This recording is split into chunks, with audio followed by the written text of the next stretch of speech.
Today, January 27th, Genesis 28, Esther 4, Matthew 27, and Acts 27.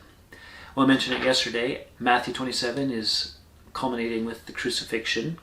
Don't want to dismiss that, but we'll have other opportunities in Mark, Luke, and John to talk about that chapter. It's familiar kind of things. Today I want to take a look at Esther chapter 4. Another well-known passage, and it's an interesting one because things are in disarray and the Jews are kind of under a death sentence. And Mordecai is trying to get Esther to participate, to stand up, to do what's right.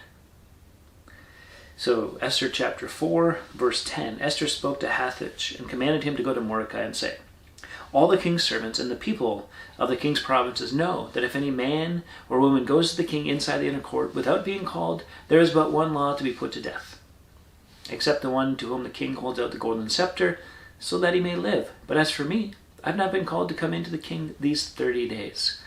So she's laying it out. Look, everyone knows the law. You can't just go up to the king.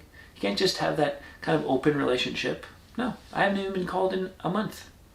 They told Mordecai what Esther had said. Mordecai told them to reply to Esther, do not think to yourself that in the king's palace you will escape any more than all the other Jews. If you keep silent at this time, relief and deliverance will rise for the Jews from another place. But you and your father's house will perish.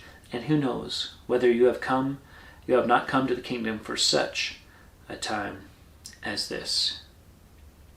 So Esther, of course, replies, I'm going to fast 3 days and 3 nights, and then I'll go to the king, and it's against the law, and if I perish, I perish.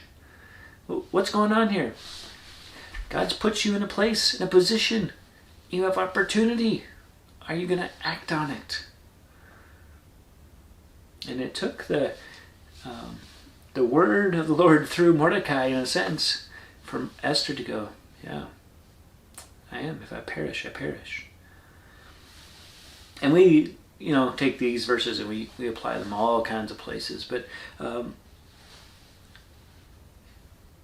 it's true. God doesn't place you anywhere by accident.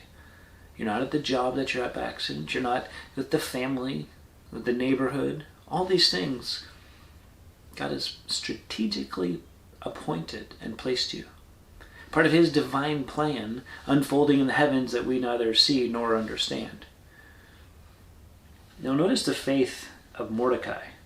If you keep silence at this time, relief and deliverance will rise for the Jews from another place. Look, if you don't do it, God's still going to do it. God's going to deliver his people. It's an interesting thought.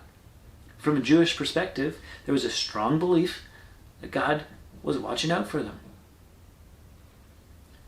That's still true today. God's watching out for you.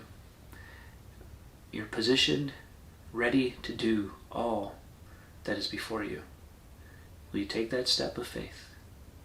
Till next time, keep growing, little by little.